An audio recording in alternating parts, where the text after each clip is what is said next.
And we are off. So the very first thing that these guys are going to do is they are going to ditch Donkey Kong. Donkey Kong, despite being the namesake of this game, is quite slow.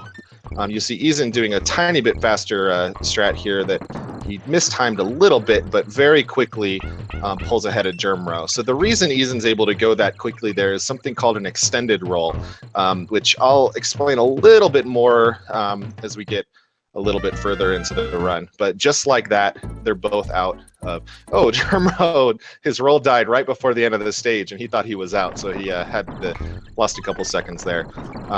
Level 2 is noteworthy in that it's the first stage where they take a bonus. So it is any percent. They're not required to get any bonuses, but they're also not forbidden from getting any bonuses. You can get as many of them as you want to, just beat the game. It just so happens that this is one of the 2 in the game that actually is faster to get to clear the level than just doing the stage normally would be. And it's pretty obvious why. It shoots you out of a giant cannon and blasts you across a bunch of ropes. So anyways, Eazinn through the stage, JermRo right behind him.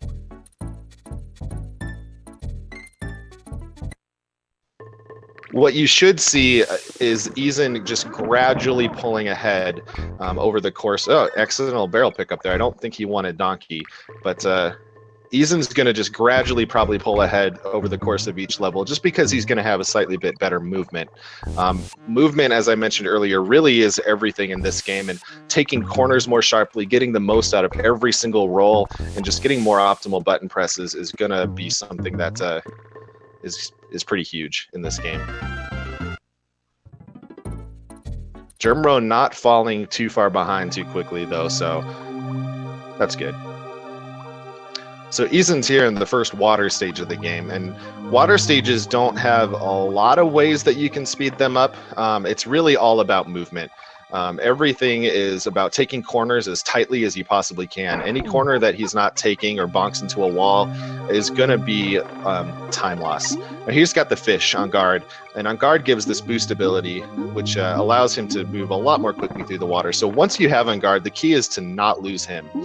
That is a lot more easily said than done, though, as on guard's hitbox is kind of completely horrible in this game.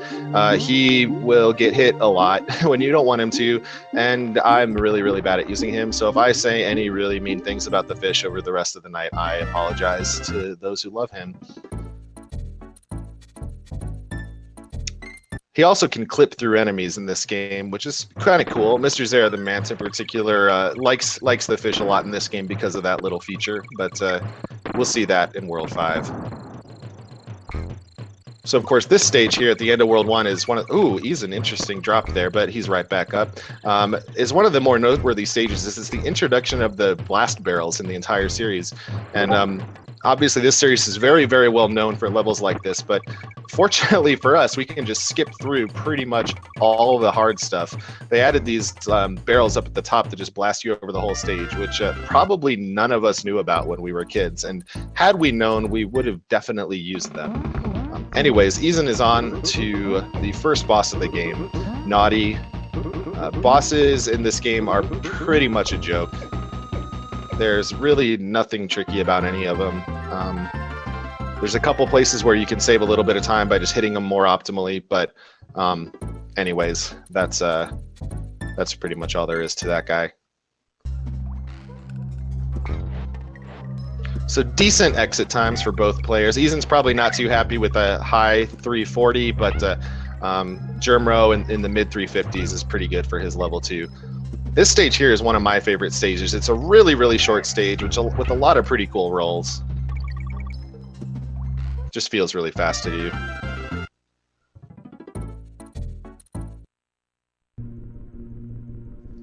Minecart Carnage is our introduction of the first in-game warp. So if you remember back to the Donkey Kong Country 2 tournament, all of Worlds 1 and 2 had warps built in. This game has probably a similar amount of warps, but it just spread out over the course of the entire game. So we'll see a couple levels in World 2 are going to have that feature. So Bouncy Bonanza here is probably the first really hard stage in the game. A lot of these rolls are really easy to drop, but also can be pretty tight. Like that roll over that bees can be a little bit tight. And then timing some of your rolls to get optimal movement is pretty difficult as well. Eazinn's going to be doing something here called B-skip. Let's see if he can get it. No problem for Eazinn. I expect JermRo probably won't go for that. That's pretty difficult to do, pretty tight. You have to get pretty optimal movement through those gaps and then roll pretty precisely through. Oh, see, he got hit there. That's exactly the kind of thing that you have to be worried about when trying to go through there too quickly. But he grabs Diddy and instantly loses Diddy. That's going to be a tough death for JermRo. So another stage here that's pretty hard, stop and go station, which they also had a warp in. So if you just go left at the start of the stage instead of to the right, you're through to the end. You notice Eazinn is rolling through these rock crocs here. That is kind of an interesting little quirk of those guys, is if you're in a rolling state, they can't hit you. So that's cool. Eazinn's going to show us our first super jump of the game here, something that I'll explain in a little more detail. Basically, the key is that there's a warp barrel hidden off the top of the screen, and Eazinn sets up a super jump to use Donkey to reach it. Normally, the game wants you to roll a tire across a gap, which is impossible, so we just do a glitch instead. So as I mentioned earlier, yeah, Eazinn is definitely a heavy favorite in this race, so that death from JermRo is pretty costly. For him to have any chance to really win this, he would have had to play pretty much as perfectly as he possibly could and then hope for some disaster from Eazinn. Losing Donkey there is a little bit of a mistake. A lot of this game, they're going to lose Donkey on purpose, but he wants Donkey to be his lead con going into the next level. So you'll see him grab Donkey pretty early. Let's see JermRo set up the super jump. Looks good. So this warp that Eazinn's coming up to here is really weird in that it's a Donkey-only warp that happens to be on a timer. So if he gets there too late, he won't be able to get the warp. It's the only warp like that in the entire series. So, yeah, I don't know why they never did that again. It's kind of a neat little feature. Vulture Culture, or Treetop Town, coming up here has another warp. We're also going to see the first obvious tire roll of the game right here. So that thing Eazinn just did where he went to the right of the edge of the tire and rolled off is actually pretty tricky. Once you know it and have mastered it as well as Eazinn has, it's not hard, but it can take a long time to learn how to do that. So watch what Eazinn does here. What he's going to do is he's going to get hit with Diddy in such a way that Diddy jumps off the top of the screen. That's important. He now grabs Diddy back, and now he's going to get hit with Donkey. While he's getting hit, he's going to start holding B. He's going to bounce off of that Kremling while holding B, and he gets the super jump. Basically, when Diddy got hit and flew off the top of the screen, it set a flag in the game that said he was jumping up really, really high. By holding B, when basically he got hit and took control of Diddy again, that flag was still set. So as soon as he bounces off an enemy, it basically, the game thinks, oh, he's still flying. So by now, Eazinn has long since let go of the B button and is actually falling through most of the level, and you'll see him land at the end at a pretty precise point. JermRo, of course, takes it a little bit more safely. I rolled off that tire, or walked off that tire into a pit last night, and that's when I stopped trying to play this game because it's impossible.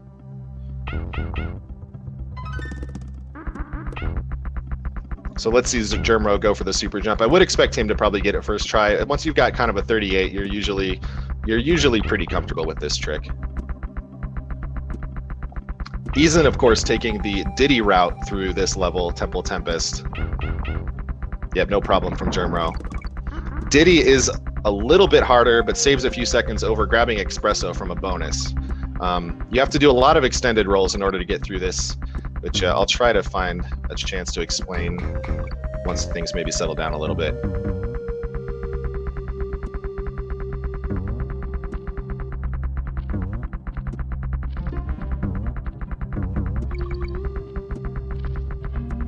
But yeah, the movement through this stage is really where you can start to see the skill level of a player. I mean, he's just very confidently moving through this level. JermRo lands perfectly, timed the release, and he is out of that stage. So let's see. What I'm interested to see what JermRo does, if he'll grab Espresso here, or if he'll choose to use the Diddy strats. Meanwhile, Eazinn is jumping into Funky Kong and doing something kind of crazy. Yep, JermRo's going to go into the bonus, get Espresso. This is still what I do. It only loses a couple seconds. Definitely worth it. Second try map warp from Eazinn. So map warp is kind of a quirky thing. If you end up on the corner of like a bend in the world map, the game actually, you're not moving for one frame, and the game thinks that when you're not moving, you're supposed to be able to enter a level. So if you press a button there, the game tries to just start a stage. If you're at a corner, obviously there's no stage, so it just for some reason sends you to a specific bonus exit, and the specific corner that Eazinn chose happened to send him to the end of Orangutan. So even though we didn't see most of the level, we did beat it, so still qualifies for all stages. And you can see here on JermRo's screen too why Espresso is not a bad strategy. Like, he's moving very, very quickly with Espresso. I'm probably never going to learn to use Diddy in that level. See how many map warp tries for JermRo.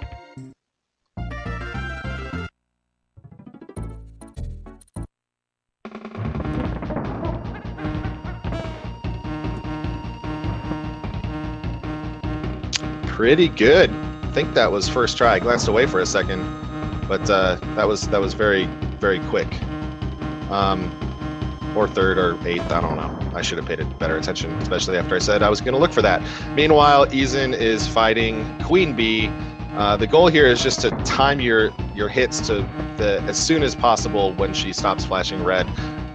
It's not too bad. It takes a little bit of practice to get that timing down, but basically if you just memorize her pattern after the first hit, you can do it pretty quickly.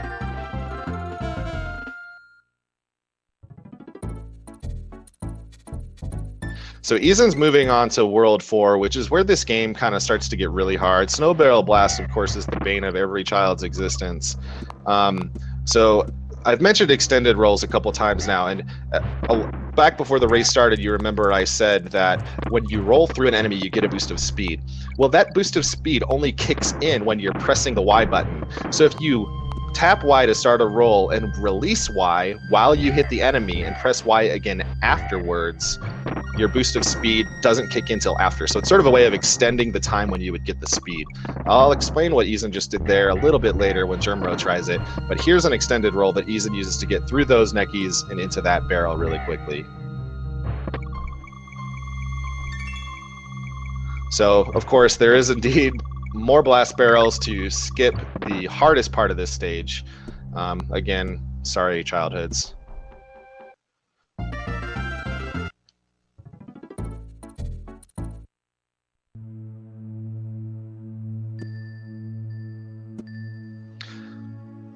So we've got another stage with the built-in warp here. Eazinn's going to do a neat little trick where he's going to jump off the top of the screen, basically climbing the rope above the screen and then rolling across the top to get into a warp barrel that normally only Donkey can reach. So I do expect JermRo to go for the slope jump barrel boost trick that Eazinn did. I'll get a chance to explain that.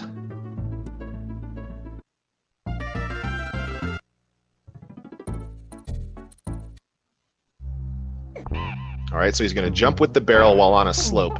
And if you jump with the barrel while on a slope, the game gives you this really big boost of speed. And by using that right there, you're able to skip across that hill, land on a necky, and then maintain that speed bouncing across the neckies. Nice extended rolls from JermRo to make it through that as well. The trick with the stage that Eazinn's in now is just to keep Espresso. Espresso is your life in this level, basically. If you get hit, not only could it be really, really slow if you lose the bird, but usually Diddy's going to go flying really far, and you're almost always going to land in a pit. Wouldn't expect that from Eazinn, though. Probably would expect that from me. Let's see if JermRo can climb up the top of the screen, or if he'll choose to switch to Donkey. Nice! First try. He actually got that faster than Eazinn did, so making up time. Now, Croctopus here is the game's intermission, really. I actually really like this stage. You know, it's really easy as far as just getting through, and it's kind of annoying in that it's really slow and really long, but it's just really relaxing. At this point, you've gotten through some really hard levels. You've gotten through the first half of the game, which debatably the first half is harder just because you want to reset all the time. But once you're here, you know, you're kind of into the second half of the game. It's a pretty easy level. The music is amazing. So, you kind of just enjoy it. So what you're going to look for, and kind of compare the two players here. Eazinn, obviously being the world record holder, is really, really good at this level. And this level, even though it's easy, is a level where you can bleed a lot of time, taking these corners optimally, like hugging the corner as close as you can without bonking on the wall is really the goal here.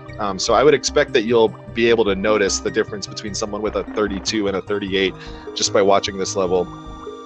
But in the meantime, I'm just gonna kind of be quiet so you can enjoy the music, because it's just beautiful.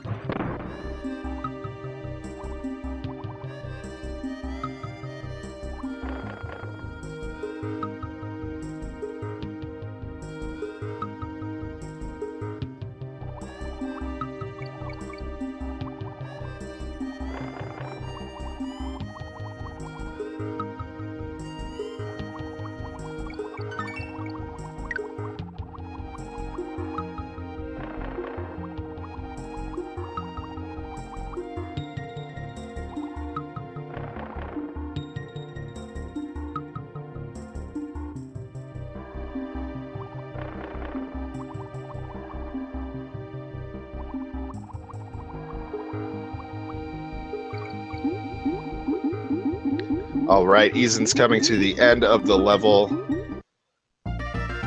and moving on to Torchlight Trouble.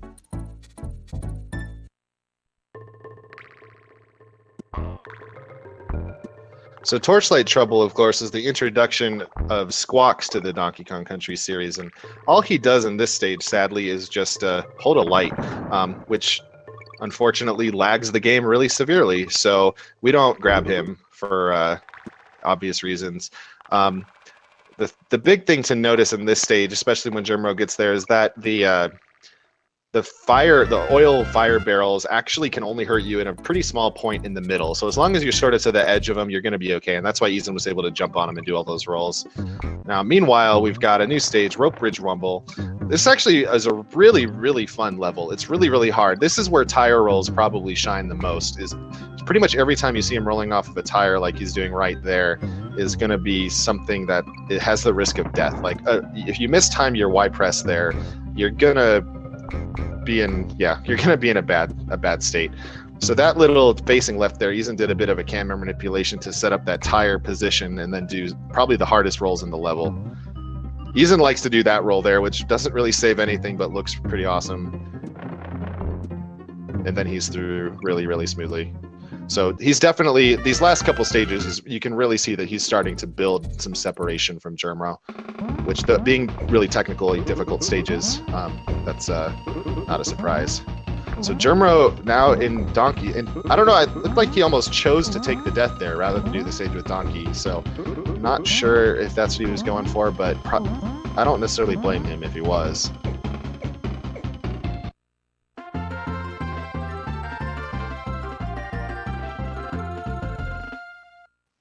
Oh, Donkey again and dead. So yeah, JermRo having some trouble in Torchlight. This can definitely happen. Deciding to pay a visit to Cranky. So Eazinn's going to try to set up something here called a super jump roll. It's a one-frame trick. Let's see if he can do it. No super jump roll. Hopefully we'll see another one later in the game. But instead he gets to do Oil Drum Alley, which is quite possibly the hardest stages in the game. Also a really, really fun stage. What I was saying about the edges of the oil cans earlier in, well, I guess it's still there in Torchlight for JermRo, is something that really comes into play here. Another extended roll there to get through Manky Kong. Maybe it is Lanky Kong in disguise. So that jump he just did there is pretty dangerous, but he knows what he's doing. Very smooth, very, very smooth stage from Eazinn. So JermRo's through the first half of the level, so he's past the hardest stuff in this stage. Oh! So he went for a jump there to get over that last... what are those guys called? I don't even know what those guys are called. I should learn the lore. The big dudes. That's a really tight jump. And I'm a little surprised he's going for it again. But hey, I mean, you know what? At this point, you're playing Eazinn. You might as well just have fun. It was pretty unlikely for him to win anyway, so he might as well just you know, do what he needs to do. Okay, well let's see what Cranky's doing. Meanwhile, Eazinn taking the second bonus that saves time in this game.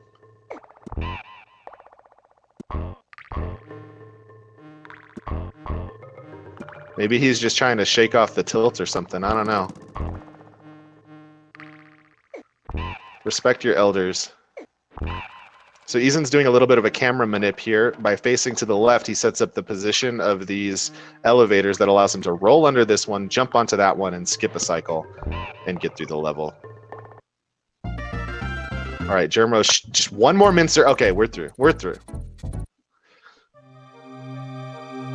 So now we are in Poison Pond, the hardest water stage in the game, also potentially the hardest stage in the game. When you consider just the potential for death, time loss, difficult movement, and then adding the fish to it, it really becomes tricky. So losing the fish anywhere on this stage is pretty bad. And mistiming one of your charges, even a little bit, you can think you're doing everything really well, but then you mistime it, and next thing you know, you're getting hit. But what you are going to see very shortly here is the clip I was talking about, clipping through enemies. So watch here. So kind of there, and there. That's the really noteworthy one that allows him to move really quickly, keep on guard, and get to the end. So he's going to try here to keep on guard past this last mincer, gets it, and he had a very, very good Poison Pond.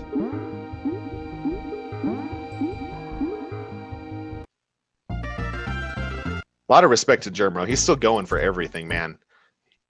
That last stage was pretty rough and would be pretty easy to throw things completely out of whack, but he's still going for things, so I respect that. Should be through. Quick roll, and yep, JermRo is out. So Eazinn is doing a couple things there. He's doing the roll through the air glitch, which is pretty cool in and of itself, but by landing on one of those neckies and pressing Y on the right frame, specifically the exact frame where he hits the necky, he is able to get a jump roll. So this particular jump roll doesn't save a ton of time. It's a few seconds because the rolling through the air glitch is pretty quick, but it does save time, and it's obviously just awesome. So if you're donating $10 per jump roll, there's one. So now a bunch of tire rolls here to move through this level quickly. These tire rolls are always a little bit scary to me. So JermRo, while I was watching Eazinn's jump roll, JermRo chose to do a slightly different strat on the World 4 boss where he sacrificed Donkey in order to skip a cycle. That's still the strat I do. JermRo's not going for super jump rolls, which, yeah, I wouldn't either.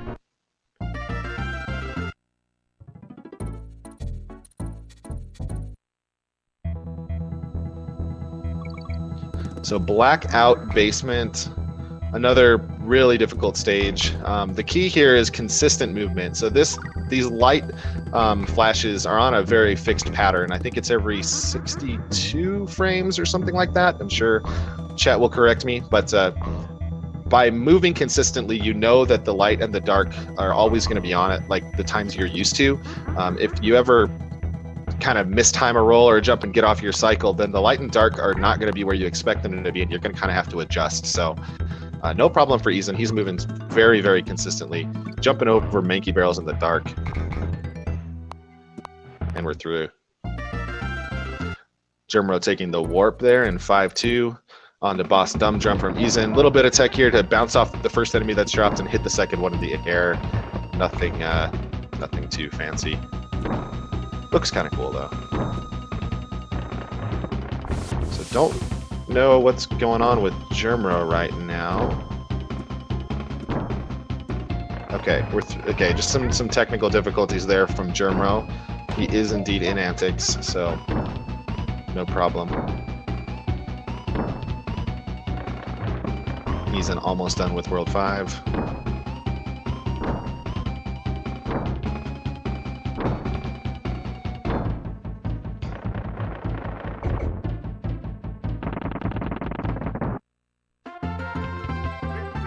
Grabs the oh, and somehow he lives.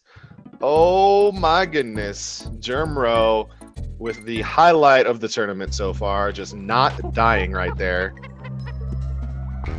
Assume highlight, I don't know, I've seen 3 races.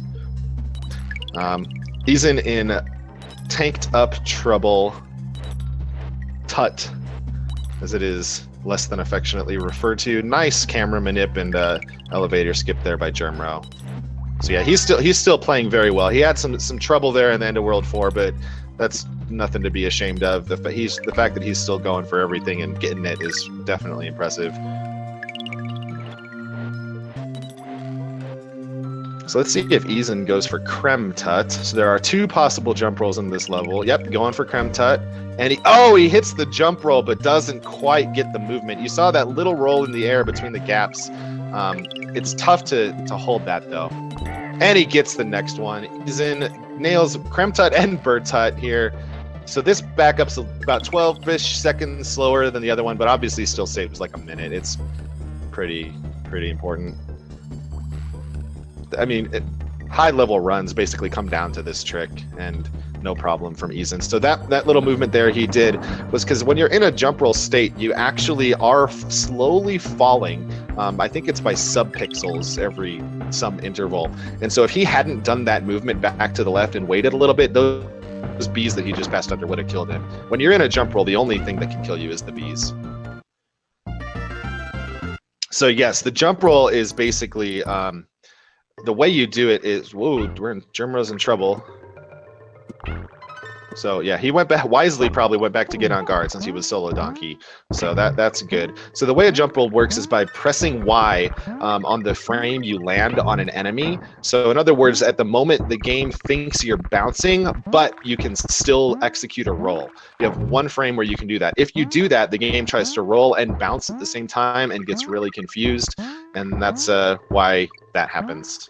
And hopefully we'll see a super jump roll here soon and can talk about that as well. So all right, let's see JermRo here. See, he's going for the roll through the air glitch. He'll probably go for the jump roll as well. So yeah, by just getting hit with Donkey there in that first minecart, you can do this cool trick. And he doesn't really try for the jump roll, so he's just going for it. So this is, as you can see, this is still pretty quick. So Eazinn's going to go for a super jump roll here. Watch Diddy. He's going to jump up off the top of the screen, just like setting up the super jump earlier. That's important. And he got the super jump, but he missed the jump roll. So there is a frame there where you can press Y. So that kind of makes it clear a super jump roll is combining the super jump we saw earlier to fly over Forest Frenzy with the jump roll and pressing Y on the correct frame. So will the jump roll work in any map? Krypton, I guess, provided the answer. Not every map has a setup for it, so theoretically it could work. I mean, there's nothing about the stages specifically that enables it to work. It's just you have to be on a place where you're still on the ground and bouncing at the same time. Or in the case of the level JermRo's in just able to roll. So not everywhere has an enemy close enough to an edge that you can do that. And it's only a few stages where it actually does save time. So Eazinn through Misty Mine. JermRo moving nicely through Blackout so far. That guy Eazinn just rolled through doesn't exist.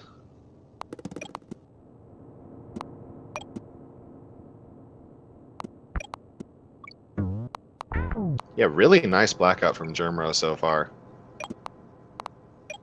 Chooses to get the rope there instead of the extendo. I don't blame him for that. Yeah, world record is 32-33, and Eazinn on your right there does indeed hold that at the moment. Though Peachy is putting some pressure on him to try to hold on to it. Really, really nice Blackout from JermRo.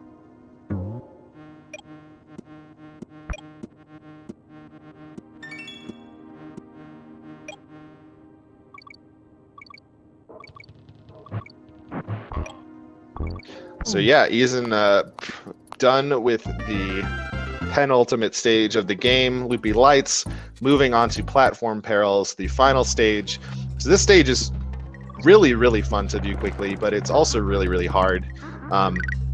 Definitely one of the hardest stages in the game, and it has a pretty important jump roll that you can use to save quite a bit of time. Let's see if he gets it. The setup is just after this army. No problem. Eazinn, the jump roll king, man. This guy, he hits jump rolls more consistently than any player I've seen. So even though it is a one-frame trick, there are consistent setups for it. So by just moving in the same way every time as you approach the wrong warp, you can't, or not the wrong warp, the jump roll, you can do this more often than not. It just takes a lot of practice to build that muscle memory. And you can see how much work he's put in. So Eazinn, obviously he's been ahead for a long time, but now it's as locked in as it can really get. Just got two pretty easy bosses to finish things out. Eazinn confirms, very easy game. Let's see what JermRo does. Be pretty cool to see him get bird tut here.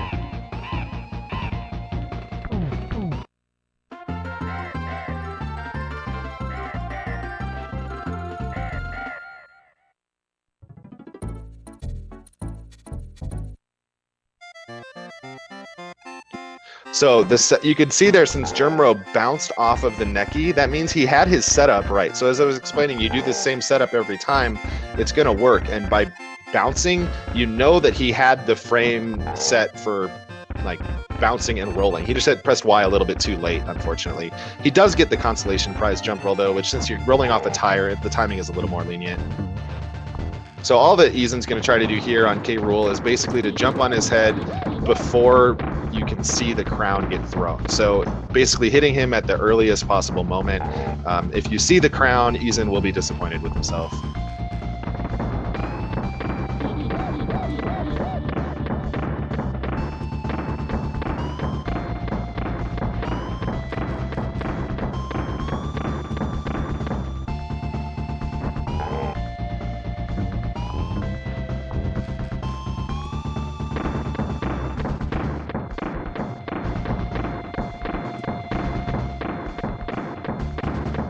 This part always terrified me, playing this growing up, when you're down to just one light. This stage is just irritating to do, especially right at the end. You think you're almost done, and then you're dead, especially in speedruns where you die right there, which still happens to some of us. Okay, game over, credits, no big deal. Shoutouts to Commander, the most important member of a software development team.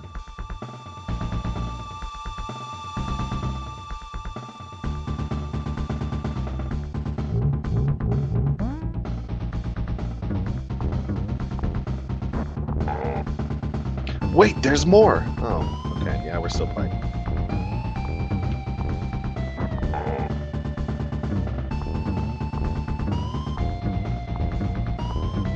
So JermRo's going to sacrifice Rambi here, give him a little bit of the Yoshi treatment.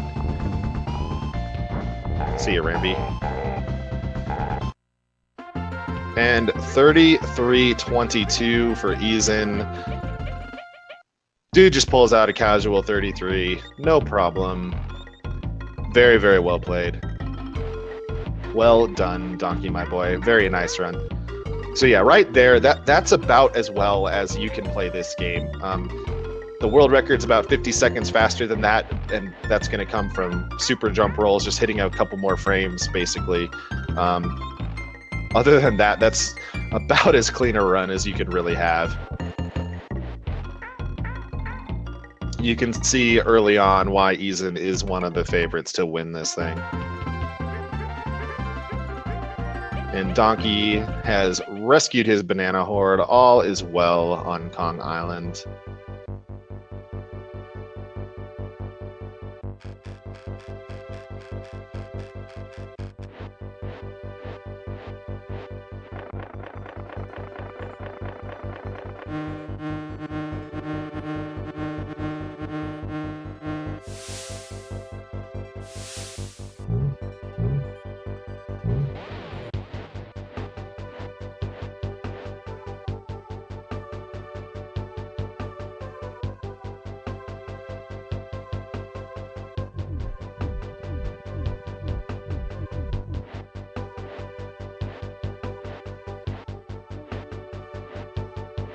I'll see if Eazinn wants to join for a little bit of post-game commentary.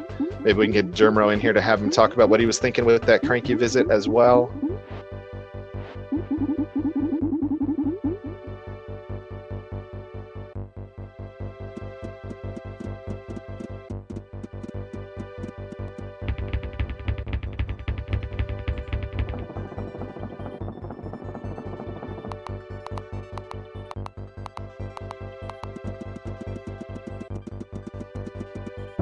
So as I said, JermRo is still having a very, very nice run. It's not going to be a PB for him, obviously.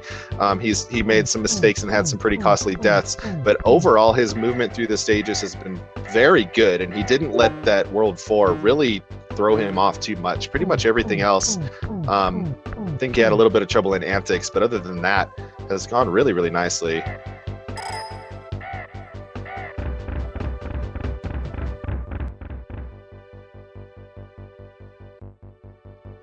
Let's see if he can hit the jump roll as well. I think this is one of the easier jump rolls to set up, but also might be just because I've worked on it more. Oh, the armies, please.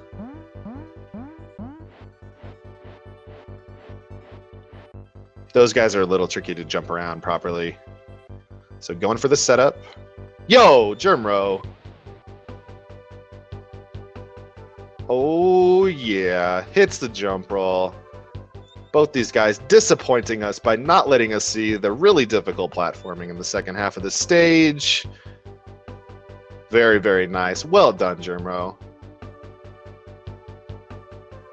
That's good to see.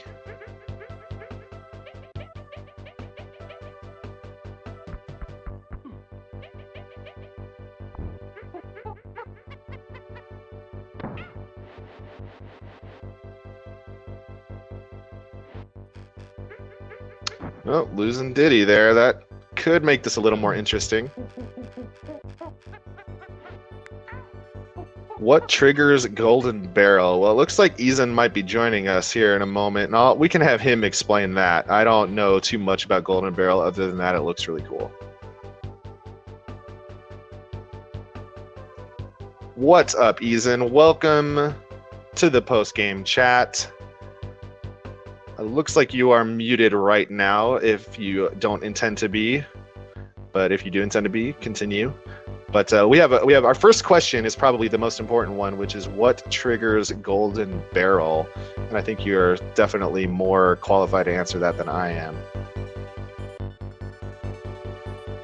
If you're able to unmute, of course.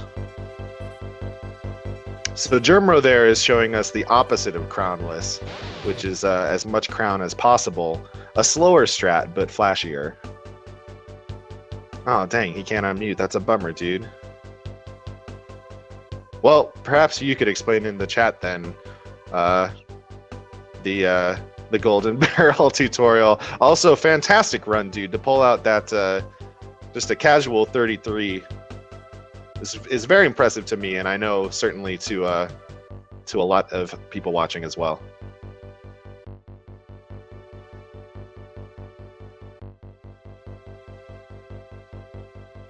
That was a much better hit from JermRo. That was pretty darn close to crownless if it wasn't crownless, actually.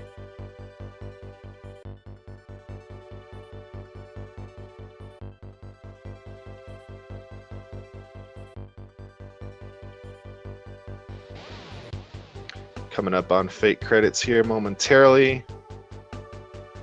This should be sub 40 if nothing goes terribly wrong.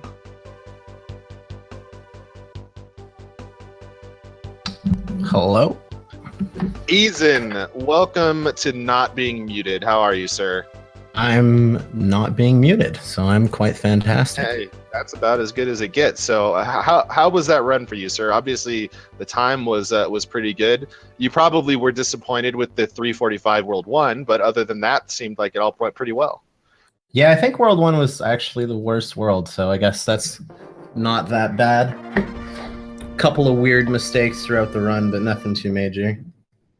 No SJRs is definitely a little disappointing. I'd hope I'd get to show off one of them, but you still managed to hit jump rolls in general more consistently than anybody else that I've seen. Is there anything that you've done that makes you so much more consistent at those? I guess just practice. I guess it's like anything else, really. Just put in the most time. Well, maybe not the most, but I put in a lot of time into this game. So I Yeah, would assume definitely. that is why.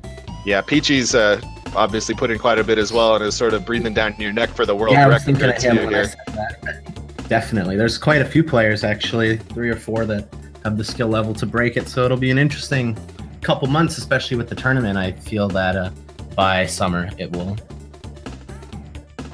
Or 32, 33 anymore. Yeah, definitely. It'd be cool to see a 31. I know that's like the very outside realm of possibility right now. Isn't that right? Yeah, definitely. My summit best right now is 3150, and I can Awesome. lower that about 4, 5 easy seconds in World 6, and on that, not too much more. Awesome. Yeah, that would be really cool to see. Let's see it. So I guess maybe while we wait for JermRo to get in here, he of course did just finish with a 39.34. So oh, nice. Really, yeah. Honestly, for his level to get a 39, he's only a minute or so behind his PB here. So that's actually a really good run from JermRo. And I don't know if you got to watch much, or I probably weren't watching much of it, but he had a pretty yeah. He got Perils. Yep, he got Perils. He had a really rough World 4, but he still played really well after that. Like he had a really mostly clean World 5 and a pretty strong World 6. So, you know, just to kind of stay. And speaking of JermRo, here he is. What's up, JermRo? Welcome. Hey. We were just talking about how good you are. Yeah, right. Can't. Hey, GG, man. Well, I mean, I sub 40, and that was like the goal, so I'm okay with that. Yeah, Awesome. yeah. There's definitely nothing you need to be ashamed about in that run. But I think the thing most on everybody's mind is what did Cranky have to say that was just so important? So that's Torchlight's probably the level I practice more than any level. So dying like 7 times in it, I was extremely mad, and I needed to like chill. So I went to Cranky, listened to his wise words, and then got back in. Yeah. I read it exactly right then. That's what I thought. You know what? Yeah. Sometimes you just need to get some wisdom to get that pat on the back to get it done. But yeah, other than that, we were saying, you know, you had a lot of trouble there in World 4, a couple other deaths here and there, but mostly you played your game very well. You know, you hit the hard rolls that you needed to for most of it. You executed the strats that you needed to, and you pulled off a time like what, maybe a minute behind your PB, something like that. Yeah, it was only a minute, so I was okay with that. If I hadn't messed up Torchlight so bad, it would have been really well. But yeah, okay. Definitely. So Eazinn, of course, the standing question here from chat was how does Golden Barrel work, sir? How does Golden Barrel work? All right. For a cheap price of $15 a month, I think I can get you guys in on that. That's per month, guys. That's a really good rate. Per month. And you have to submit for a year. Yeah. But yeah, we'll have the winner of the tournament, if it's not Eazinn, can have a Golden Barrel tutorial. Dang. I gotta start practicing. That's the prize. I love that you're playing Toy Story right now, JermRo, because we literally just watched Toy Story 2 tonight with my kids. Oh my so goodness. It just feels good. Eazinn's putting up a much worse game over there. Oh my god, get this out. It's almost festival. No, dude, I'm done with this. I've seen enough of this game. Oh man. Anyways, guys, any final thoughts from you guys on the race? Was this the first race for both of you? Yeah. Yep. I think the only thing for me is like whoever made the tournament bracket, why why me? I mean, I'm just kidding. No, it was a lot of fun. Like it definitely made me practice my butt off to try and make it an interesting match at least. Awesome. Well, interesting it was. So I guess thank you. With that, I'll say thank you again to our runners. Thank you to Eazinn and JermRo. Thank you, Feasel, as always, for providing this tournament and this channel and this just opportunity for all of us to kind of have some fun and hang out. Yeah, man. It was a good time. Thanks for having me. It was fun. Yeah, definitely. So stay tuned for more DKC all stages. Looks like our next race will be really early this morning, or depending on where you live, another time, but 3 a.m. Eastern time. Asuka fanboy / our very own Joe the Rapper will be taking on Jen's Orbit. Then shortly after that at 1 Eastern Time, I will be taking on Peachy, which is pretty much an exact replica of this race. No, you got and- Phillies is gonna yeah, farm. and- It's gonna be free. Yeah. I'm really glad that one is not being restreamed, so you don't have to watch that. And then later in the day, it looks like you have another race tomorrow, Eazinn versus Darkery. Yes. So- Yes. awesome. All right. That'll be good. Should be good indeed. Oh, and then I missed that one, but Peachy looks like he's got a doubleheader tomorrow. He'll be racing Parisian Player, also from our Group C bracket at 5 Eastern Time. So tomorrow's got a bunch of stuff going on for Donkey. So if you're interested, definitely check those out. Yeah. Nice. Cool. All right. Well, I'm gonna head out of here. Thanks for having me. And fuck PRS. See you guys later. Yeah. Yes. And Same with that, as what he said. There's the mic drop. All right, ladies and gentlemen. Thank you, Feasel. Thank you, everybody. Hope to see you guys Thanks, next time. everyone. Take care. Hey guys, JermRo.